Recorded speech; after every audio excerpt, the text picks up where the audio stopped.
Well, good afternoon, everybody. We are back. This is Mota Enterprises. We are back with Leading Fantastic Five. We are so happy to be back after a short break. We are back full force. And of course, today we have the one and only Miss Vanessa Mota, who will take away this session. Vanessa, welcome back. Good to have you guys. We have a super lineup today, so we are very happy to be here. Please take it away. Hi, everyone. Good afternoon. It is a pleasure being here and being back again. I want to thank CAINEM and as the president for the United States for the Chamber of International for the International Entrepreneurs. It is a pleasure to have this Leading Fantastic Five in which we highlight entrepreneurs, leaders in our communities. We have had people from all over the country, and today our lineup is mainly from South Carolina. They are extraordinary people, and we would love for you to hear their stories and hear what they have to say as well. And we hope to continue spotlighting more and more leading Fantastic Five. So today we are here with Marcy Hayden. Miss Hayden is the Native American Indian community advocate, artist, and small business owner. Miss Hayden graduated from the University of South Carolina with a bachelor's degree in anthropology. She has a certificate in social sector leadership from the Haas School of Business at the University of California, Berkeley, and is currently studying for her project management professional credential. She is an alumnus of the FBI Citizens Academy, Raleigh Institute at Furman's Diversity Leaders Initiative, and United Way Blueprint for Leadership. Ms. Hayden has been an advocate in the Native American community most of her life. She has extensive knowledge about the Native American tribal communities and other minority communities in South Carolina.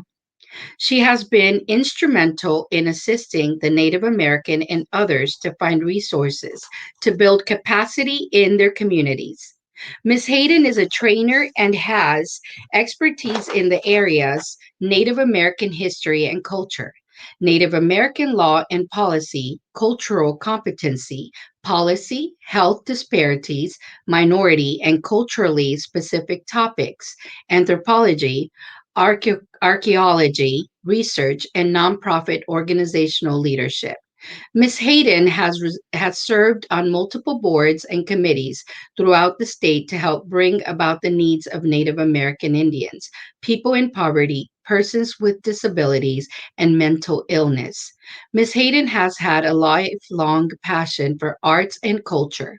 She works with several mediums to create sculptures, pottery, beadwork, fiber, cloth, and paints. She has had a passion for combining art, cultural, and advocacy from a young age. Miss Hayden is the owner of Native Carolina, an artist co-op started with her family that is currently temporarily closed. Miss Hayden is a new mother and currently resides in Casey, South Carolina, with her husband and son. Well, welcome, Marcy. Wow. I mean, it's very extraordinary all the things that you do for the community and how you are leading the tribes and Native Americans. Can you tell us a little bit, or can you tell us your story? How did you begin, or what makes Marcy advocate so much for the Native American community?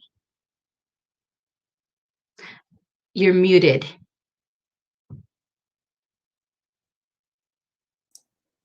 Sorry, I didn't realize I was on Okay. mute. Yeah, thank you so much, Vanessa, for that introduction. Yeah, that's a long story. I actually have always been involved in advocating for Native populations since I was young. I got started as a youth representative for tribal communities and intertribal powwow organizations when I was in my teens. And throughout that, I got involved in, learning from all the tribal leaders around the state and, learning about politics and how to navigate the system, which Native American affairs and tribal law and all of this it's a very complicated, multifaceted area that requires years of learning, about these areas. And then I also worked for the state for many years as well, in a full-time capacity, on these areas. I'm currently right now not working full time. I've decided to take some time off because of COVID and spend time with my little one. He just turned 2, so that's a full time job in itself. But he has renewed my passion for advocacy and fighting for the future of our little ones and for basically our existence as tribal peoples. Okay. So what how and I have been listening to you with your stories and with things that we have worked well with together, uh that you have had to make choices and just stand up and leave very great opportunities. Can you tell me how hard that has been for you, or what makes it easy for you to do that? Because there are many people that I have seen that things like that are very difficult, and they stay for a long time in a place where it's no longer letting them grow or allowing them to go to their next level. And I will say I'm the poster child for giving good advice and not taking it. So for a very long time, I have always been the type of person. Ever since I was young, I had my first jobs when I was a teenager. I have always stayed at some place and worked until I had another opportunity come on that was just an opportunity you couldn't pass by. I didn't just leave a job, or leave a Mhm. situation without really thinking it through and having my plan A, B, and C. Well, when COVID happened, I had been at my job that I had served in for years with state government for 14 years, and I'd worked for the state for over 17 at that point. So leaving the state system to be a stay-at-home mom, which was what I thought I was going to do at first, was extremely difficult. I had actually planned to maybe transition out of that current job, that government job, back in 2018 when I was running my store in Casey, and we were doing really well. And then my dad got sick, so as a family, we decided it was probably best for us to shut down and just maybe do some festivals for a while, and then kind of pick up doing the retail sale again. So that was a big transition as well, because we all loved it. And this has been a passion for mine for years, to have, this art co-op and work with other artists. So when we decided to do that, that was a huge, kind of like just almost like heartbreaking. Like I still drive by the little building that I rented out and like, oh, that's my little building. Like I want to go back there. But I realized, life puts things in your way sometimes, or puts, struggles in your way, and you have to just kind of sit down and think about like what is the big picture here. Literally, Vanessa, I'm not kidding you, literally 2 weeks after we shut the doors to our store, I found out I was pregnant. And my story, but I struggled for years to have a baby. So this was like a total blessing. So everything just worked out the way it was supposed to. And sometimes you have to just roll with the punches. Sometimes it's really hard. It's not an easy thing. Trust me, there's been times where I've wanted to scream and cry and, just be frustrated. And I'm sure everybody who's friends with me have heard me vent about all of that, over the years. But, you just have to realize that you get to a point and you have to make a decision. And it's usually sometimes the best decisions are the hardest ones to make. And I will tell you that it was a very hard decision. And I give people advice all the time. Like, if you feel like it's not working for you, if you're not able to grow, in whatever situation it might be, if it's too difficult, if you're having to sacrifice more than what you're getting out of it, then maybe it's time to look at it and make that hard decision to back away or to go a different direction. And then opportunities just spring up. And it's amazing how that happens. So, have you done this more than once, or, where you have had to close the door on something? Like closing the door on this business, I mean, it's huge, because we see businesses as our babies sometimes. Then you close the door, or you were ready to close that door for, working in a state organization, those Mhm. kind of things. How many times have you had to make that choice and good things come out of it? Well, it's been several, and I will tell you here lately, and I know a lot of people are experiencing this now with how the pandemic has just changed everything. I mean, like changed how we look at work and our work-life balance. But closing the store, well, actually staying at the state job for as long as I did was a hard decision to make too. I had a lot of encouragement and a lot of people, just kind of begged me to stay in that position until it got to the point where it can kind of stand on its own a little bit more. So I stayed even though I didn't want to for a long time, and then I decided to kind of give myself a creative outlet, something to kind of keep my mind off of the stress and that part of it.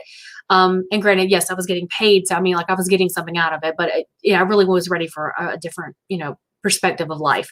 So I started the little store, and then once that got to the point where it was, and we had to make that tough decision to close the store down, it was still in the back of my mind that I would be doing this type of stuff, but just maybe online retail sales or in festivals. To close it down completely was another process that we had to go through.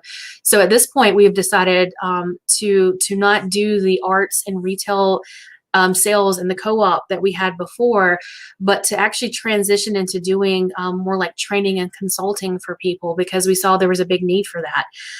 Working with other organizations like museums, organizations like yourself, other consultants, medical field, to help provide information that is just not readily available, and how to access and reach communities of, different diverse communities. And so we've decided to do that as well. And I even, before all of this happened, I was actually working a full-time position just here recently, again, with another state agency. And, with the stress and strain of being a mom to a 2-year-old, and terrible twos are real. Like they are real. Yeah. Time he hit 2, it was like, oh my gosh, a whole different story. I realized I couldn't work for full time, and I couldn't spend the time I wanted to with my son. And even though I really liked what I was doing and really liked learning this new area, it just wasn't working for him. And I've seen a huge change in him, and it was the right decision. Absolutely the right decision to make, to spend more time with him. Okay. So, I mean, so what are your next, what is the goal that you have for the future? What do you envision doing from here after? Well, at this point in time, I'm in a process of transitioning the business into more of a consultant company. I don't want to work full time. I realized that, as much, and I will tell you, work for me is a security blanket. It was extremely scary, especially as a female, to take that jump to depend on my husband to support me. That was very scary. And I know a lot of ladies can relate to that. In our family, all the women have always encouraged me to work and to have my own income coming in. So for me to rely on someone else was a big change for me. And I felt very uncomfortable, and I still feel uncomfortable working part-time even. But I am working on transitioning my business into a consultant company and doing some part-time work here and there. So I feel comfortable, with me as a person, with my own abilities, that I can still be out there, still do some things that I want to do, as well as still be there for my son, as much as I can during the day, and help raise him. And, and that's a struggle. It's a balance. So right now I'm in the process of making that transition. And like you said before in the intro, I'm still studying to get my PMP, project management certificate. In the meantime, I've gotten trained as a diabetes prevention lifestyle coach. I've also been trained as a native SBA empowerment business trainer. It's kind of like, I know, Vanessa, you do like the fast track program, but it's kind of like one of those programs where you work with a specific population on small businesses as well.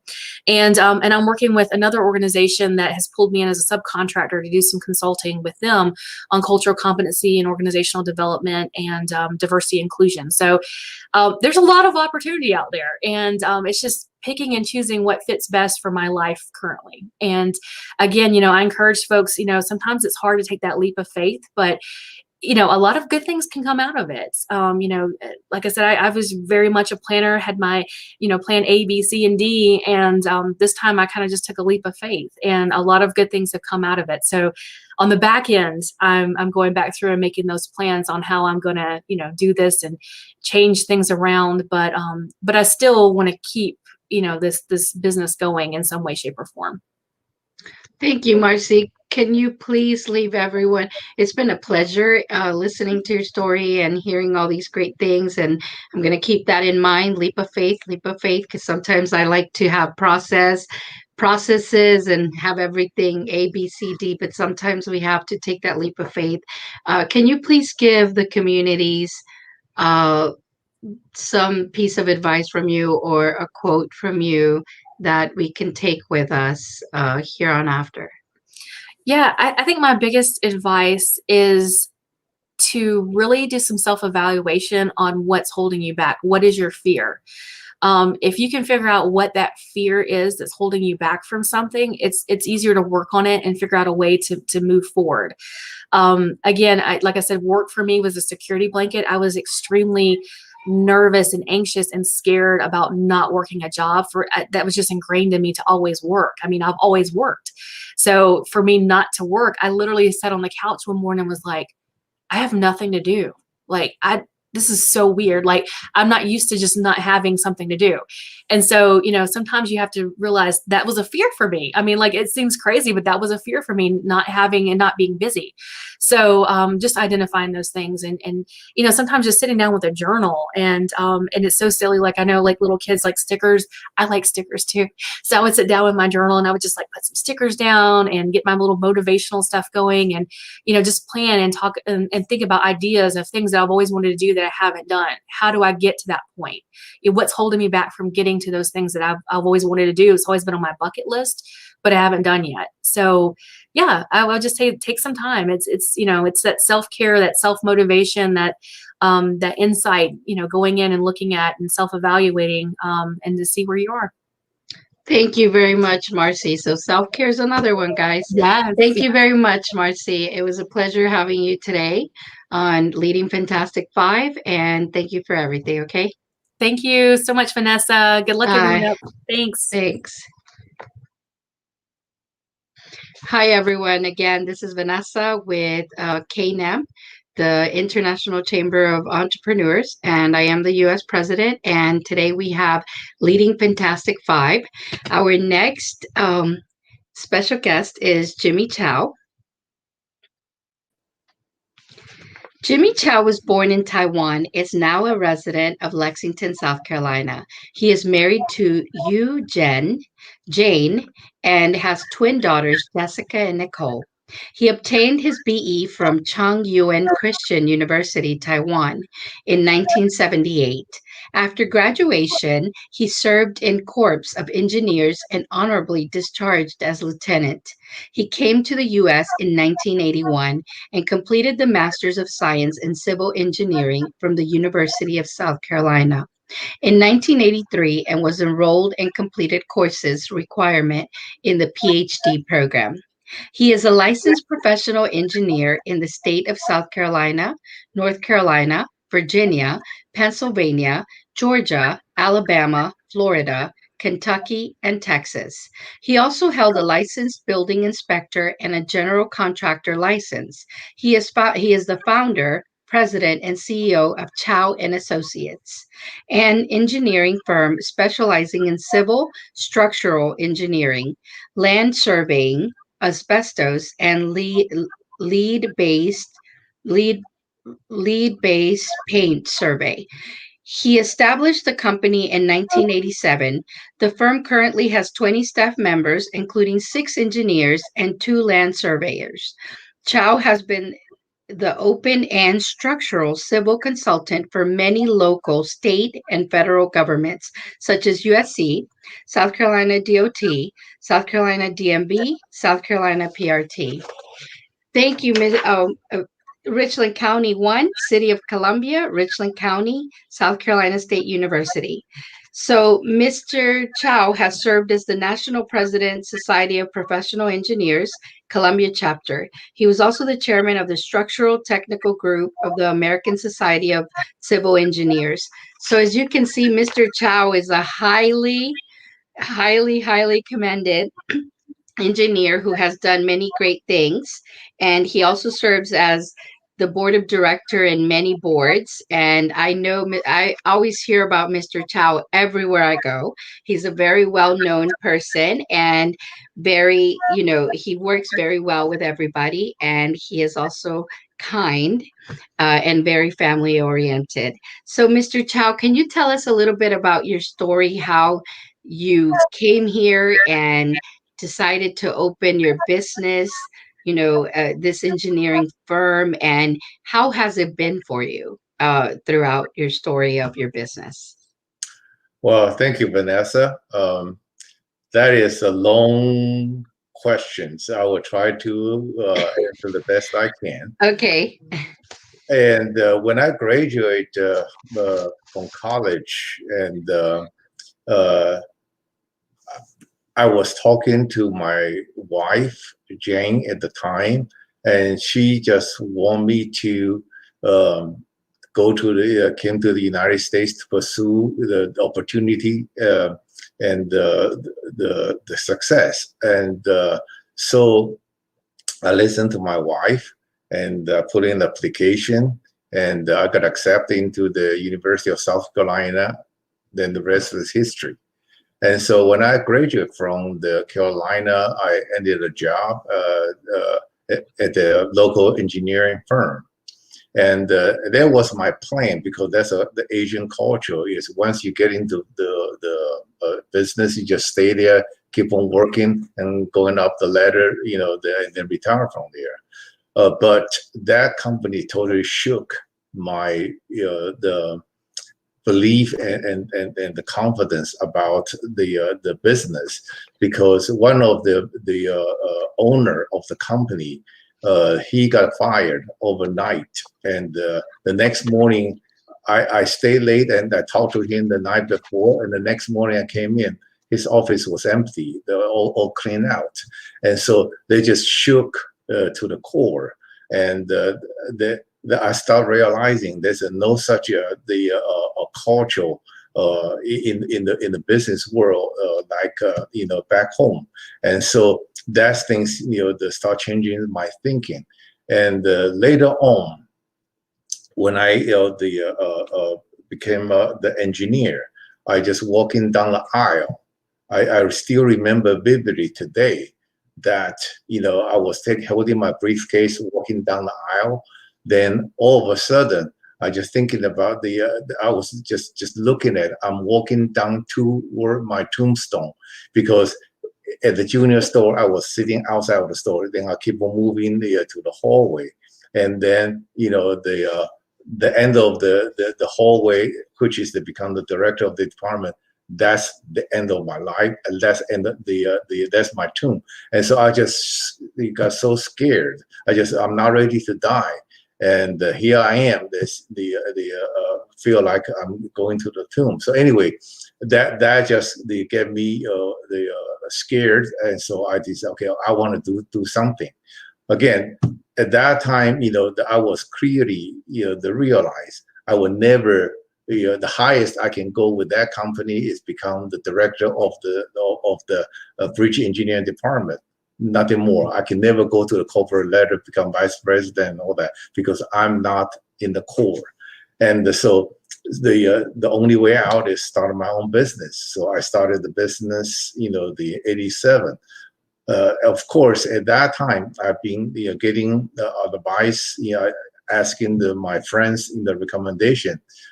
Surprisingly, none of them support the idea. Everybody says to me, this is Deep South. Deep South are used to the Asian to be restaurant owner, or to be, the washing your clothing, the laundry mat. They are not used to the Asian to be your, the consultant to tell you what to do.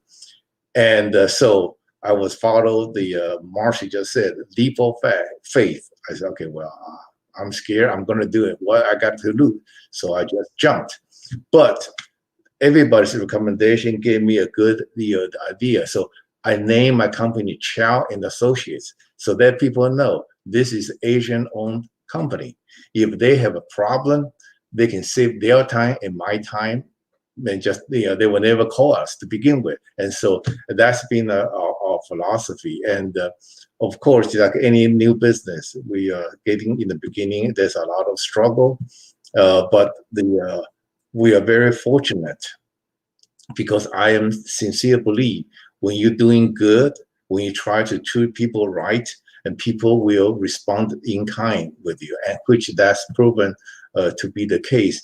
I have run across the many the supporting friends and clients, or the clients become friends after we start doing we first earn their trust, and they know my word is my bounds, and so I keep on deliver the things, the good job, the work after work, and so eventually we develop our trust and reputation, and so now we have relatively successful business. We are very blessed and very fortunate about that. Of course, needed to say, in the beginning, that's always challenging when I first they walk into the people's office or talking to the potential client. A lot of times I can see the surprise on their face. I have even experienced the things. I went to the interview. I was telling them what I was proposed to do this project for them, and everybody's writing down. They think that's great, idea. But guess what? We didn't get a job. They get all my idea to the people they like to do the job. So, but that's just here and there. So we just have to fighting and get over those kind of obstacles. Wow, Mr. Chow, I am so amazed. I'm going to tell you one of the things is, as a Latina woman, I'm third generation born here, but I can tell you that I've had that happen to me many times where people think that I should have a cleaning business or a restaurant business. They don't understand how I am the director of a business academy, how I am a consultant. I mean, I've seen that surprise face that you're seeing, or that you talk about, so I can relate with you. How did you get through all that? Because I'm, you know, as a wise man and as an elder from me, I can see that you've been through all that. But see, I don't see that in you anymore, because I've hear Mr. Chow here, Mr. Chow. You're always present, so I see the Mr. Chow who has reached practically the stars already. So how did you get to that point? What were some of the struggles that could become advice or something that people can follow? And the second thing that you spoke about that resonated in me was the fact that you have given ideas out, and I have too, but I never stop, because what's meant for me is meant for me. Have you ever stopped giving those ideas when they take them and they give the job to somebody else? How do you react to that? Well, let me answer your second question. Okay, yes. The first, in the beginning, the first thing that when that happened, it really hurts, and because they clearly liked my idea, but they would not give me the opportunity to do the job for them, and so that was really hurt. But after a while, that happened a couple of times, I begin to realize that's just business. That's a way of life. If I try to protect my intellectual wisdom, or whatever my experience, my design, but not sharing with the people, then I limited myself. I can know everything, the best things can happen ever in the world, but nobody knows about it, and so they will just block me and deplete the opportunity for me to ever to exercise the intellectual, to the project. And so I don't I quickly find out I consider that's a way of life. I'm just continue doing what I do, just that my efforts speak for yourself. And that's linking back to answer your first question. Every time that's from the beginning, I always treat every project is my first job, and I don't want them to become my last job, because I've been always tell my staff, you are as good as your last job to our client. we have done the many client, since we are very proud of our service record, and many of our clients we've been serviced them for over 30 years continuously. I told my staff always, don't be complacent about that. We have people working with us for 30 years because we continue to deliver for them. The minute we quit delivering, and that will be the last job, and that's the end of our relationship. So that is my belief until today. Every time we don't take anything for granted. We get a job from a client, we're going after the best we can. Yeah, and so that's the advice that I will give out to people. Don't ever take anything for granted. We have to work hard and earn every single opportunity we can have, especially being the Asian and being the minority. We have to do exceptional good, because unfortunately there's a lot of bad the stereo understanding about the minority business. The typical see the minority business is the one doesn't do a good job, and we really need to overcome and change that perspective. And so that's the things I always doing my best to prepare for a job, and then once I start doing a job, I will give it 100% I got, and just always keep on working, and don't take anything for granted. I will never, I will tell everybody there, especially the minority business, do not expect people gonna help you. You have to work hard and help yourself.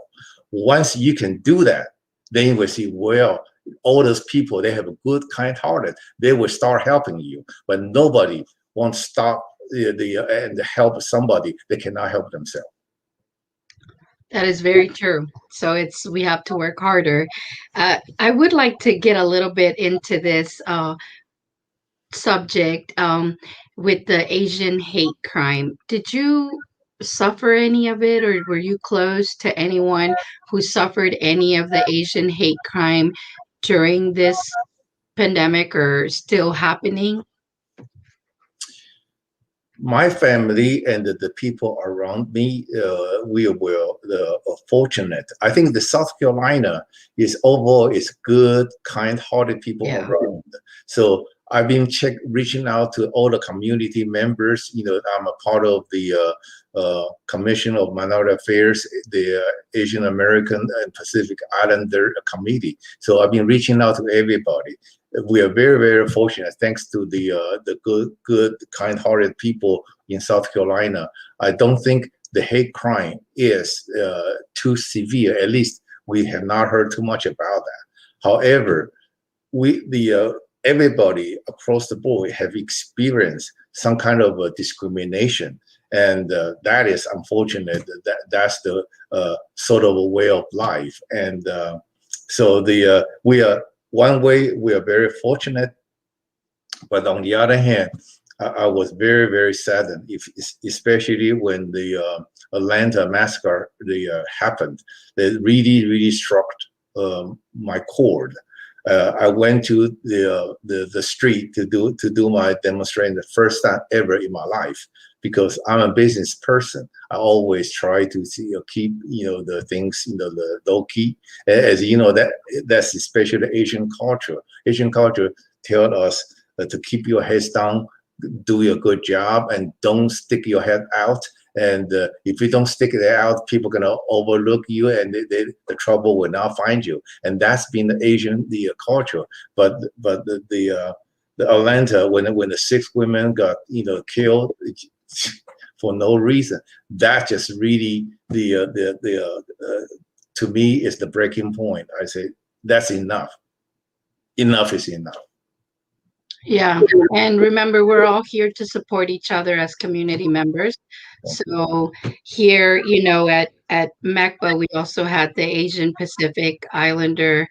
American Pacific Islander Business Day, where we highlighted business owners and everything, because we want to be a part of everybody. So know that You are not alone. We are here with you guys.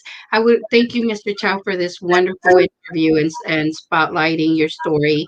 Could you give us a quote from you to end this, like to, for the communities, all communities? I guess,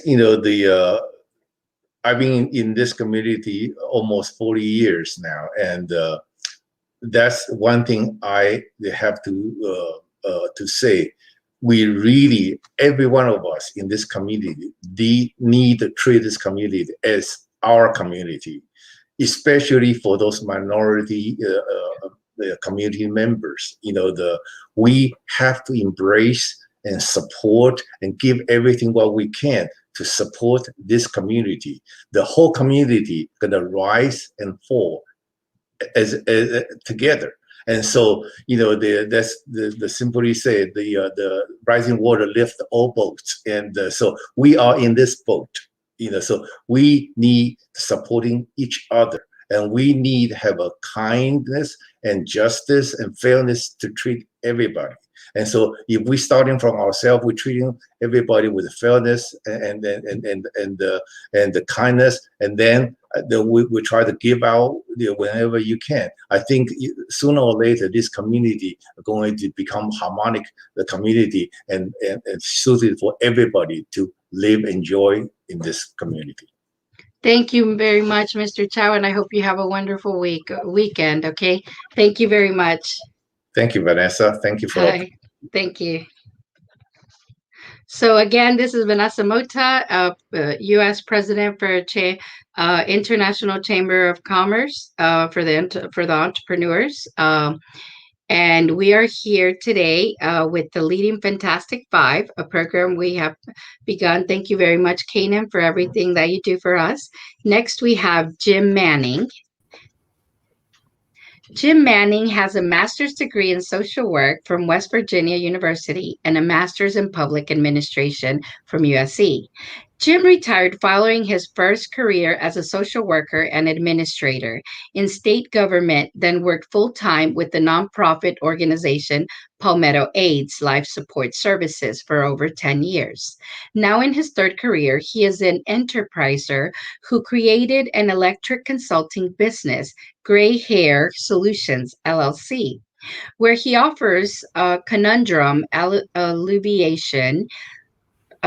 Major endeavors have included public health, social work, and PALSS, anti-human trafficking with RC CASA, death sentencing testimony for public defenders, and community development social work with small and rural towns. Jim coaches aspiring social workers, managers, local political campaigns, and has been an adjunct college professor for nearly 3 decades. Finally, Jim was elected to the Richland County Council, where he served from 2008 to 2020. Jim lives in the city of Forest Acres, South Carolina, with his astonishing wife, Sandra C. Manning, PhD, and they have 2 adult sons and a daughter via marriage. Finally, he creates mindfulness and general well-being by long-distance running, humoring their cockapoo puppy, Gigi Camaro, church activities, sightseeing, and pondering. Thank you very much, Jim. Can you tell us the story about your business? I want to hear about this business. Can you tell us, please? Well, first of all, I want to say, if you remember everything that Jimmy Chow said and you don't remember a thing I said, that's well spent mental energy. Jimmy Chow is just incredible, and integrity. He talked about that in business and the importance to always do the right thing for the right reason.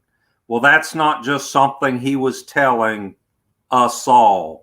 That is something that he lives and demonstrates, and the Lord's provided for him because of integrity.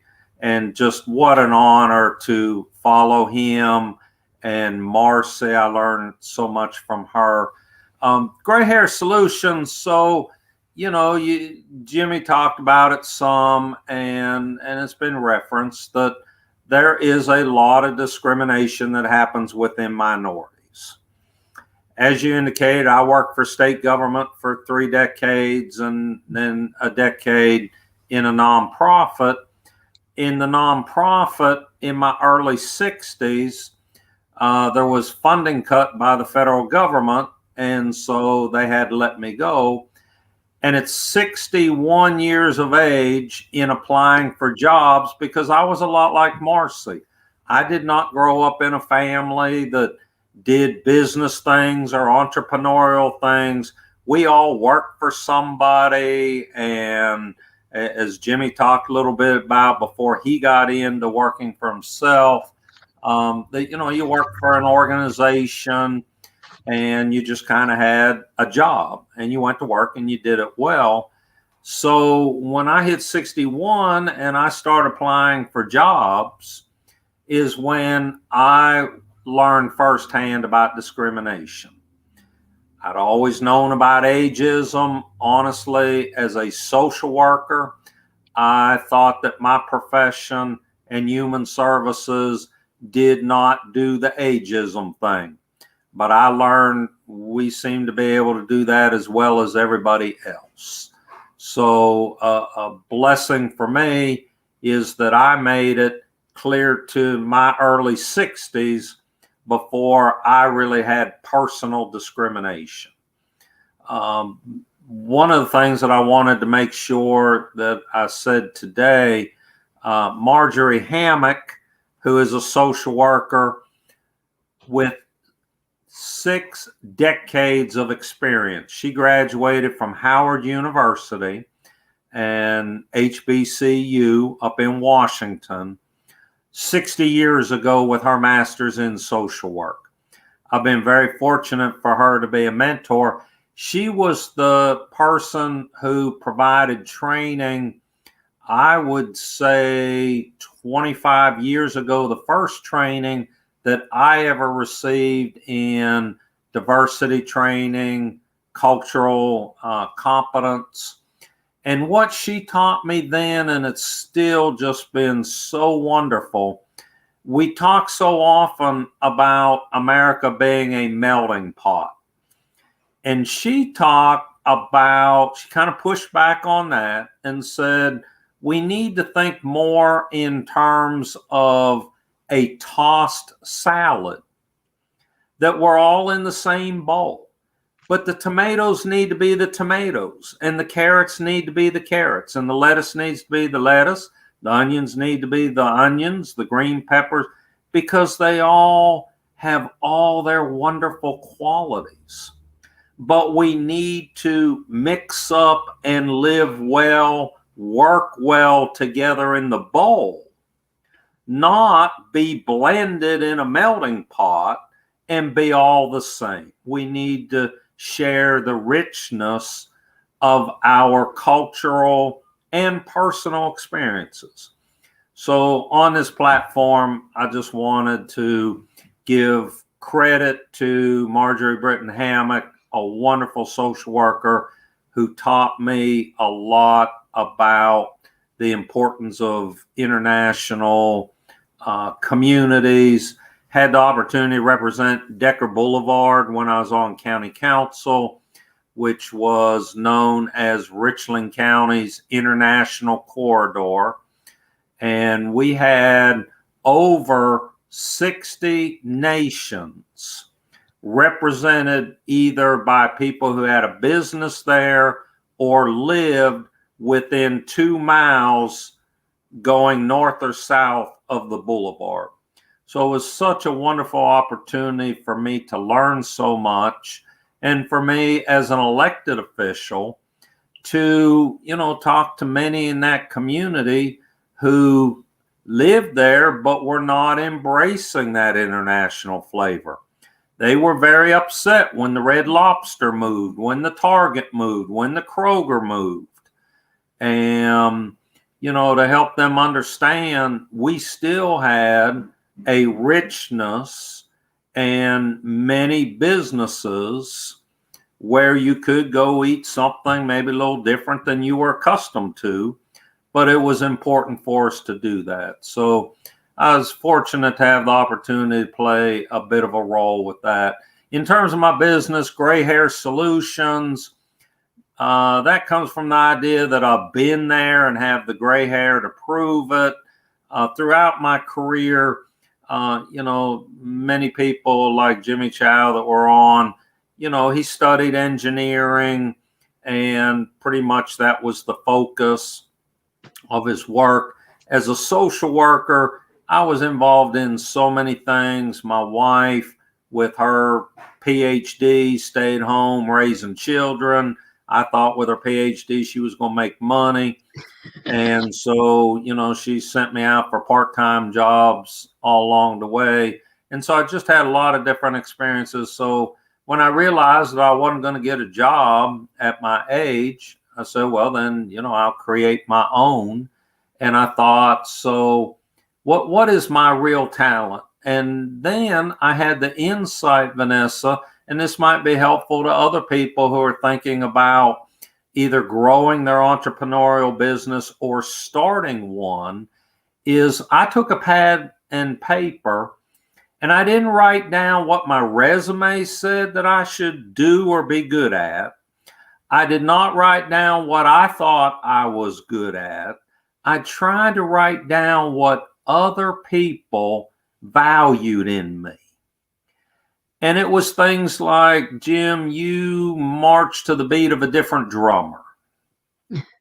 And you look at things from 360 degrees, not with tunnel vision. When we get stuck, you seem to come with an idea from out of left field. And so I thought, okay, so that's what, I need to do. I've got these eclectic, many wide, varied experiences.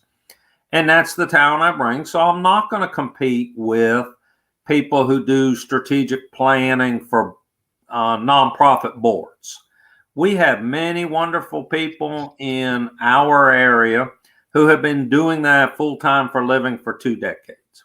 Now, if you have hired one of those firms a few years ago and that didn't really work for you, and you hired another one a couple years ago, and, then you're kind of unique and you need somebody to come with a different perspective.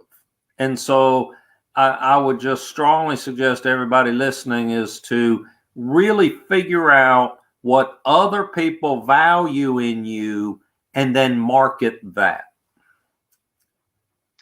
Okay, so wow.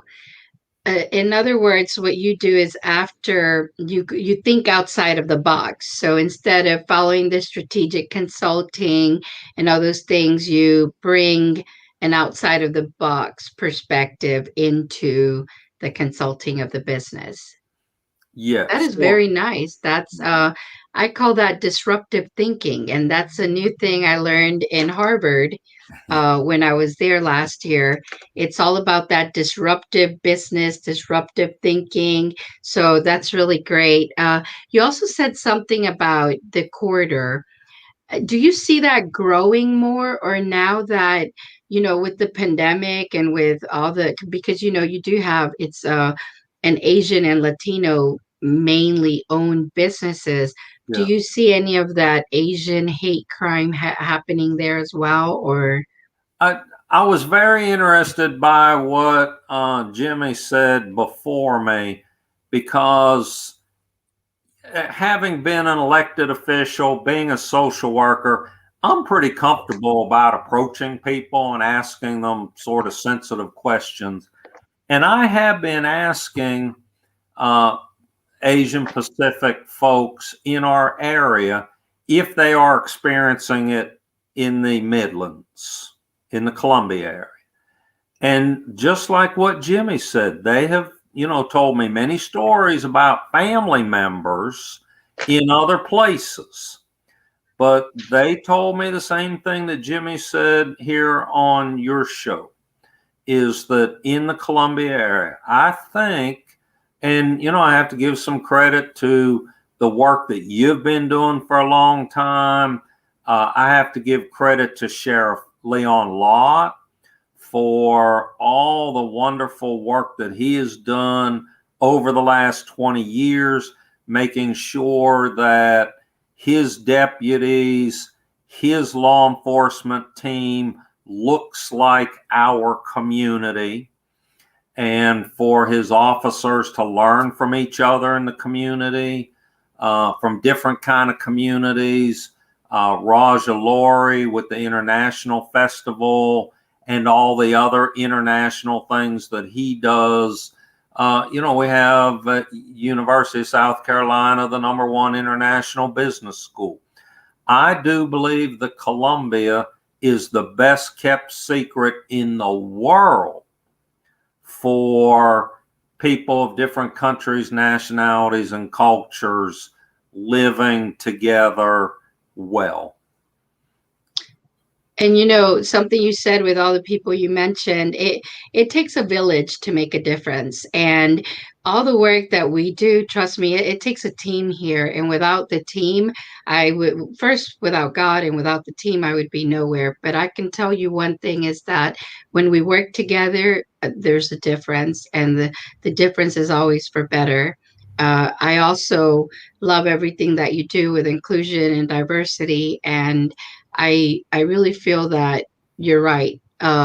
Columbia or South Carolina is a hidden gem, and there's a lot of great value here in this state that we teach our children and everything, and you don't see as many problems as you see in other states, or children or teenagers being as they're more well-mannered here. I had an episode where I went to Boston, was it 2 years ago, and the kids were so rude. They would yell at you and curse at you riding the bikes, and I was like, wow, but I would never see that in South Carolina. That's not what I grew up seeing, especially not from, I would never allow my children to do something like that. But thank you very much, Jim. I would love for you to leave us with a message. And I do want to tell you this is our show.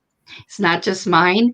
It's about spotlighting all of you great people out there. And if you guys know other people that you would love to spotlight, by all means, because if you guys got spotlighted and you recommend people you want spotlighted, it's highly recommendable. So, I mean, they come highly recommended. But anyways, can you leave and us I'll with go quick because you have another great guest following me. So this is a little bit different. I was thinking as the others talk, and everybody knows really profound stuff. So I'm going to go very practical. Get you a well-behaved puppy dog. They will encourage you, love you, unconditional love. My puppy dogs come, back into the room where I am to check on me 3 or 4 times in this hour. And, I just pet her a little bit. And, so I've been reminded 5 times in the last hour, unconditional love, a little bit of pet therapy, and you can't beat it. Thank you very much, Jim. I hope you have a wonderful weekend, okay? Thank you. Appreciate it. Bye. Thank you very much. Again, Vanessa Mota with the International Chamber of Entrepreneurs, and I am the U.S. President. Thank you, CAINEM, for this great opportunity in which we have our show, Leading Fantastic 5. At this moment, we have Dr. Vanessa Dunn-Guyton. Dr. Vanessa Dunn-Guyton, Established Consulting Experts and Associates, LLC, CEA in 2010. CEA is a global training consulting firm that provides premium customer service and delivers creative training on the hush topics. She specializes in providing training on topics that organizations and individuals have a hard time discussing: sexual harassment, sexual assault, domestic violence, sex trafficking, LGBTQT inclusion, diversity, bystander intervention, etc. Dr. Guyton has over 20 years strategizing and training organizations all over the world using her experience gained from working in large organizations within the government. civilian agencies, and nonprofit organizations. Dr. Guyton honorably served in the United States Army as a human resource manager for 10 years. She served as a Department of Defense civilian in multiple positions to include program manager, human resource manager, executive coach, equal opportunity specialist, training developer, instructor, and director of training.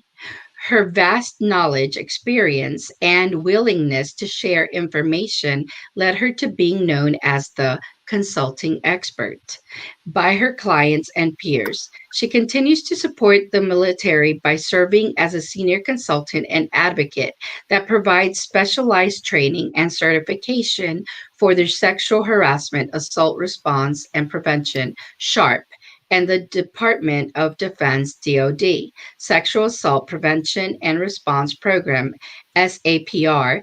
Dr. Guyton is a credentialed victim advocate and has certified over 3,200 sexual assault response coordinators and victim advocates and continues to provide them support and training. She has also provided training to thousands of military organizations, colleges, and civilian organizations on various topics to include sexual assault, sexual harassment, and bystander intervention. Dr. Guyton is currently a doctoral student majoring in religious counseling at University of North Carolina. She graduated with honors from North Central University with a degree in organizational development in 2014. She also graduated with honors in 2006 with an MBA from Baker College and in 2003 with a BA in business with a minor in marketing from Campbell University. Her advanced training also includes the following certifications: licensed private investigator, credential victim advocate, executive and performance coach, 360 performance feedback, sexual harassment and assault certifier, diversity and multitude of human resource certifications and trainings. Wow, Dr. Guyton. If I would have continued reading and reading, we would have had I'm wowed by all the things that you have done. Honestly, this lineup has been so incredible. I would love for you to tell me your story. What made you get into advocating for those who have suffered any kind of abuses, sexual abuse, and why hush? Why? I want to just tell you thank you for this opportunity to be with you and all of your team. It's an awesome opportunity. Thank you.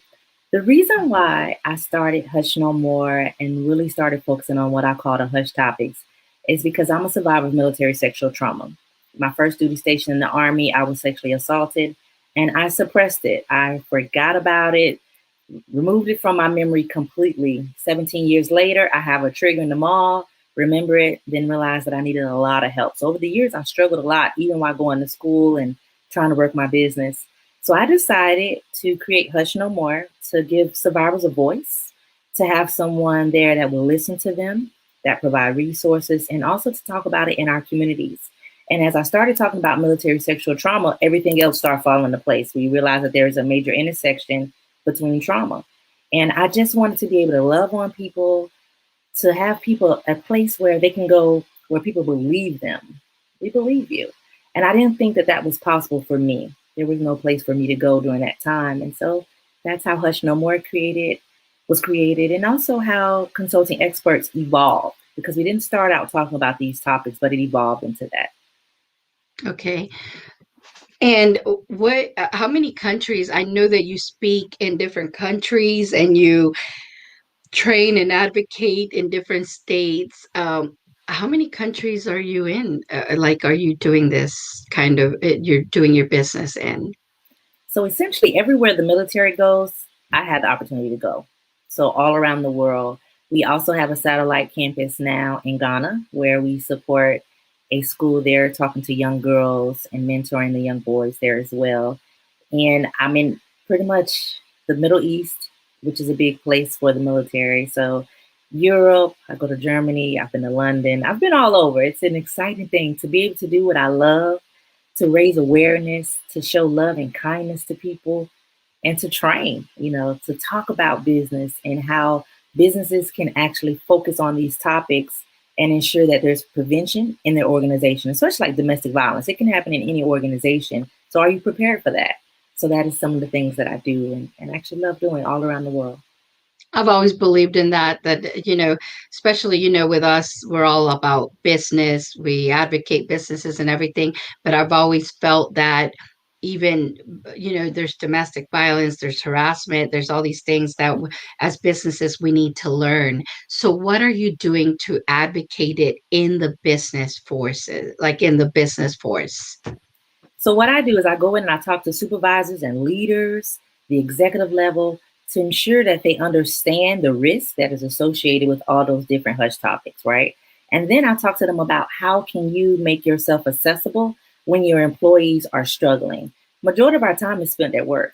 So you either at work or you sleep, right? That's the majority of the time. Yeah. So how can you have an organization that is safe and that you reduce turnover?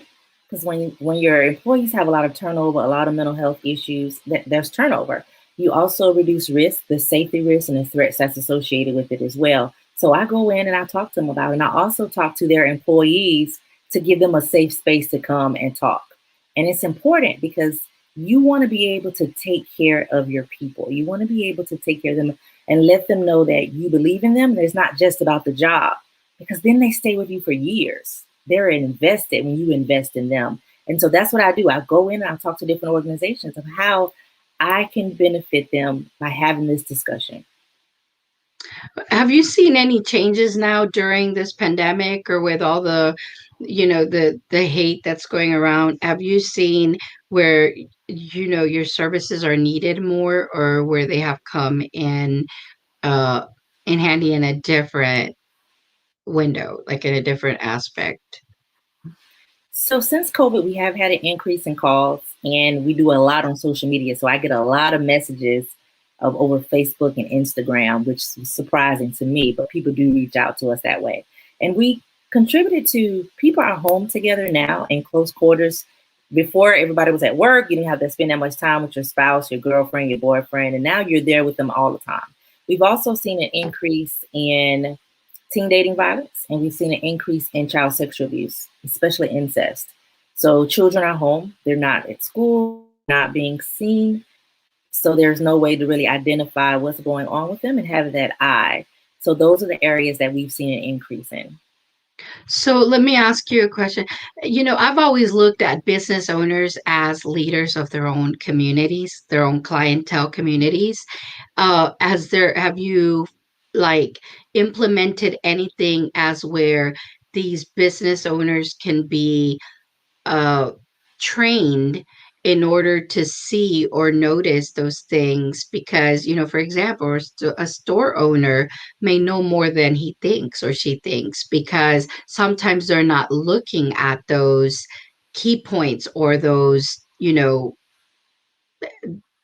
like maybe a child is walking in and they're being, abused or something. But as store owners, restaurant owners, any kind of, academies, whatever, there are ways that they can tell things, and it would be able to prevent a lot more. Do you ever, or even people who work in, let's say, firms, or, sometimes the person working there is being domestically abused by their spouse, or but sometimes I feel we're not trained to see those things.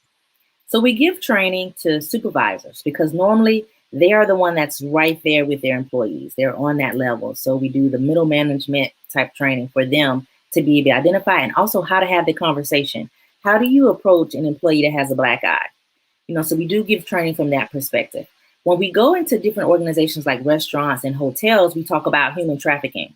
So how do you identify human trafficking? That is very important. How do you identify the abuse? And giving them the ownership and the right to feel that they can report. Can they be a bystander? An intervener, bystander intervention is so important. So we talk about that. How do you intervene on the behalf of somebody that is struggling? We do have certain gas stations, certain hotels that are safe havens that when we talk to the young girls and men on the street, we tell them where they can go if they're trying to get out, if they're trying to escape. So we've built those partnerships in our community. So there are safe places and we do it. But I can tell you this, a lot of businesses, one, don't believe that it's their responsibility, that social responsibility is not always there. Do they want to have the conversations with the employees? It's a difficult one. So a lot of times they don't. So we don't always get in, but we're hoping that we can change the mindset of businesses and owners because it's so important that you take care of your community. When your community realizes that you are part of it, they support you, they invest, they shop with you because you're part of their community. And so I just want people to see that, how important it is. It's a big social responsibility as a CEO, as an executive director. It's your responsibility as well. So do you agree that business owners play a big part in advocating as well as leaders? Yeah, I've always thought that. So I'm very happy that you do all these things. This is, you know, and especially it's not always that you hear when people are advocating for, you know, sex trafficking, domestic violence, they don't connect it with a business. And I've never understood that because your business, you are your business. A business is personal too. But I'm glad that you know you see the same wavelength. I would like to ask you, Dr. Guyton, can you please tell us what is something that you're planning on doing in the future to make sure that you advocate more on this topic with the businesses? So what we do, we have a podcast now, which has been very popular. Thank goodness it's working. And so that's giving more insight on how social responsibility is important from a business perspective. We've also been trying to promote it. I go to every networking event that I could possibly attend to let people know what I do. I try to get on every speaking platform that I can to let them know that this even exists. Sometimes you don't even know that there's someone out there giving the training to enhance your organization from a different perspective. Because when we're business owners, we look at the bottom line as money, right? But your employees are your money. It goes together. Their families, when there's something going on in the household, they call in to work. They can't come to work. They quit. So connecting the two. And so that's what we're doing. We're hitting the pavement, letting organizations know that we exist, that we're here for you, and that we're coming from the perspective of just bringing the concept of showing love and kindness. That is included in business, and we don't talk about that. That's how you grow your customer base. That's how you keep your employees. That's how you reduce turnover. So it's important. Thank you very much, Dr. Guyton. Could you please leave us with a message for our communities? Just leave us a message from Dr. Guyton. I want you to know that no matter what you go through, there's always light on the other side, and you could still be successful. You could still grow your business, and you could take your personal experiences, any trauma you've had, tragedy that you've had, and make a business out of it. You can grow. You look at the world and see what's missing, and then you create a business or create a program to enhance what you're already doing. So that's how we create a different level of success. That's why I've done so much, because I see opportunities and I create it, and especially from my personal experiences. So it's possible. You could be very successful, even though we do have things that go on in our personal life. We could change it around in our business and professional life as well. Thank you very much, Dr. Guyton. It was a pleasure having you here with us at Leading Fantastic Five, and I hope you have a wonderful weekend. Thank you. Thank you. Bye. So again, this is Vanessa Mota with CAINEM and Leading Fantastic Five as the U.S. president for the International Chamber of Entrepreneurs. I am very grateful to have this program where we highlight 5 entrepreneurs, leaders in the community. That's why the show is called Leading Fantastic Five. Our 5th person, Bob Kim, I'm going to leave him for next time. Today, we had, he had a death in his family, and I want to send him all the prayers and, anything that he needs. He knows that he can count on us. So we're just gonna leave Mr. Bob Kim, as he is an extraordinary man, to come back with us at another time, another day. Thank you very much, everyone. And again, I hope everyone has a wonderful weekend. Adios.